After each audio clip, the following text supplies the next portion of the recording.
गं गणपते नमः। आप सभी का मेरे चैनल पर बहुत बहुत स्वागत है। इस वीडियो में हम गीता के पंचम अध्याय के महात्म्य का रसपान करेंगे। श्री भगवान कहते हैं कि हे देवी, अब सब लोगों द्वारा सम्मानित पांचवें अध्याय का महात्म्य संक्षेप में बतलाता हूँ। सावधान होकर सुनो। मध्य देश में पुरुकुस्सपुर नामक एक नगर है। उसमें पिंगल नामक एक ब्राह्मण रहता था। वह वेद पाठी ब्राह्मणों के विख्यात वंश में जो सर्वदा निष्कलंक था में उत्पन्न हुआ था, किंतु अपने कुल के लिए उचित वेद शास्त्रों के स्वाध्याय को छोड़कर ढोल बजाते हुए उसने नाच गान में मन लगाया।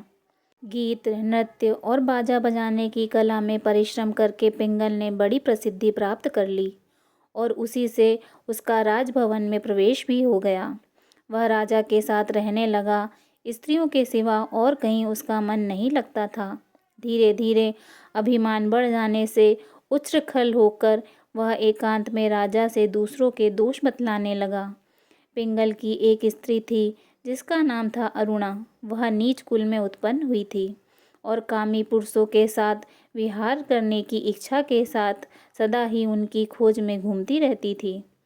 उसने अपने पति को अपने मार्ग का कंटक समझकर एक दिन आधी रात में घर के भीतर ही उसका सिर काटकर मार डाला और उसकी लाश को जमीन में गाड़ दिया। इस प्रकार प्राणों से विमुक्त होने पर वह यमलोक पहुंचा और भीषण नरकों का उपभोग करके निर्जन वन में गिद्ध हुआ। अरुणा भी भगंदर रोग से अपने सुंदर शरीर को त्याग कर घोर नरक भोगने के पश्चात उसी वन में शुकी हुई। एक दिन वह दाना चुगने की इच्छा से इधर उधर फुदक रही थी। इतने में ही उस गिद्ध ने पूर्व जन्म के वैर को स्मरण करके उसे अपने तीखे नखों से फाड़ डाला। शुकी घायल होकर पानी से भरी हुई मनुष्य की खोपड़ी में गिरी। गिद्ध पुनः उसकी ओर झपटा। इतने में ही जाल फैलाने वाले बहेलियों ने उसे भी बाणों का निशाना बना लिया। उसकी पूर्व जन्म की पत्नी शुकी उस खोपड़ी के जल में डूबकर प्राण त्याग चुकी थी। फिर वह क्रूर पक्षी भी उसी जल में डूब गया। यमराज के दूत उन दोनों को यमलोक में ले गए। वहां अपने पूर्वकृत पाप कर्म को याद करके दोनों ही भयभीत हो रहे थे। तदंतर यमराज ने जब उनके घृणित कर्मों पर दृष्टिपात किया, तब उन्हें मालूम हुआ कि मृत्यु के समय अकस्मात खोपड़ी के जल में स्नान करने से इन दोनों का पाप नष्ट हो गया है। तब उन्होंने उन दोनों को मनोवांछित लोक में जाने की आज्ञा दी। यह सुनकर अपने पाप को याद करते हुए वे दोनों बड़े विस्मय में पड़ गए और पास जाकर धर्मराज के चरणों में प्रणाम करके पूछने लगे, हे भगवान, हम दोनों ने पूर्व जन्म में अत्यंत घृणित पाप संचय किया है, फिर हमें मनोवांछित लोक में भेजने का क्या कारण है? यमराज जी ने कहा, गंगा के किनारे वट नामक एक उत्तम ब्रह्मज्ञानी रहते थे।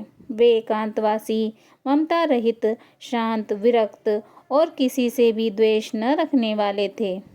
प्रतिदिन गीता के 5वें अध्याय का जप करना उनका सदा का ही नियम था।